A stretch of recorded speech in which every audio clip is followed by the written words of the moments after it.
Factsverse presents 10 very disturbing 9/11 facts. Number 1. The 9/11 Commission. Key members of the 9/11 Commission claim that the commission was set up only to fail. Lee Hamilton, who was head of the commission, and many other members have accused the government of sabotage. They claim that they were not given enough funding or enough time to complete the job. They also say there was a conflict of interest when it came to many members. They also claim that there were many cover-ups.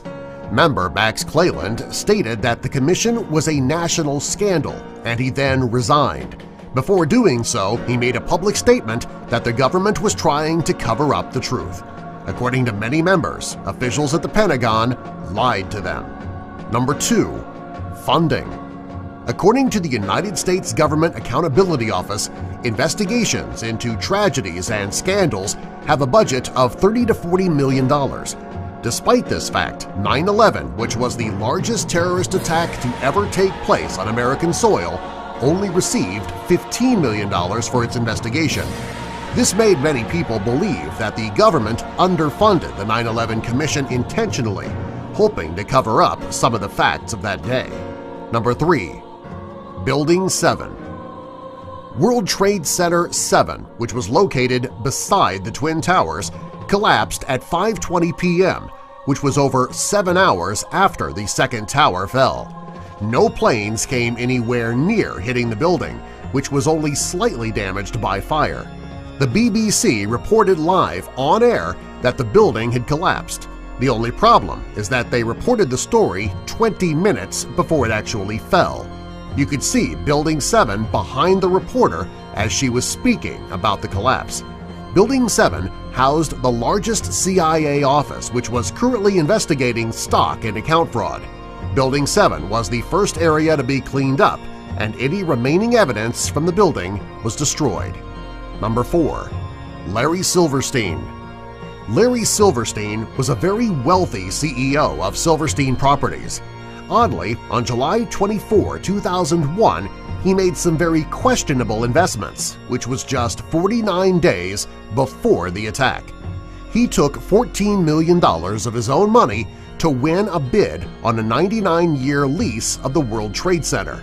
This didn't make him the owner of the building, but it did make him the primary beneficiary for the insurance that was paid out after the attack.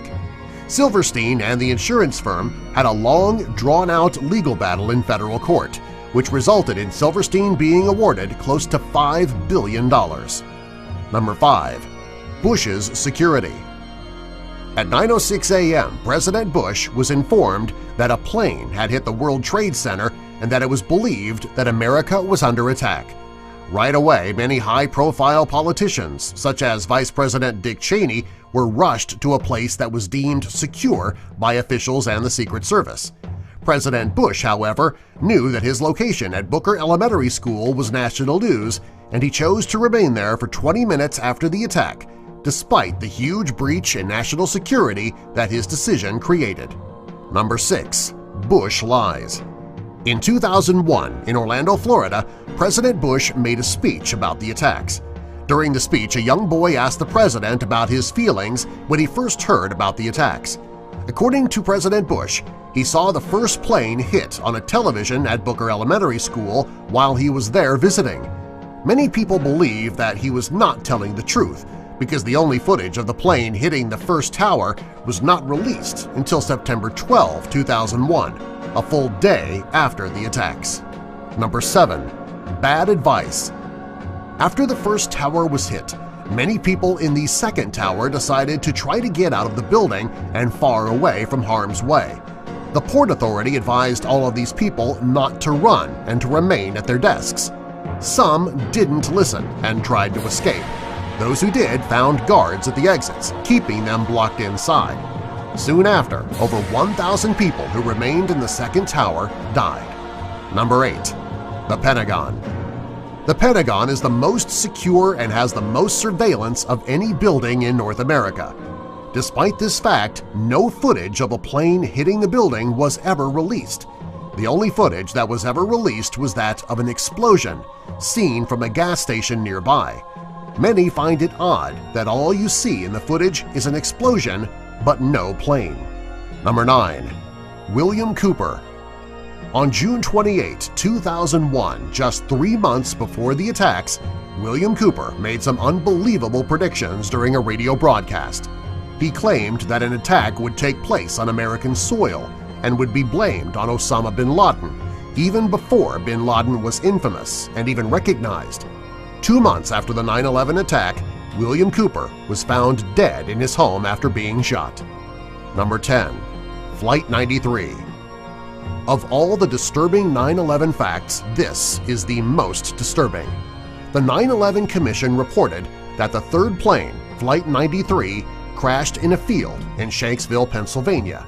Wally Miller, the county coroner, was one of the first people on the scene. He was quoted as seeing no plane when he got there.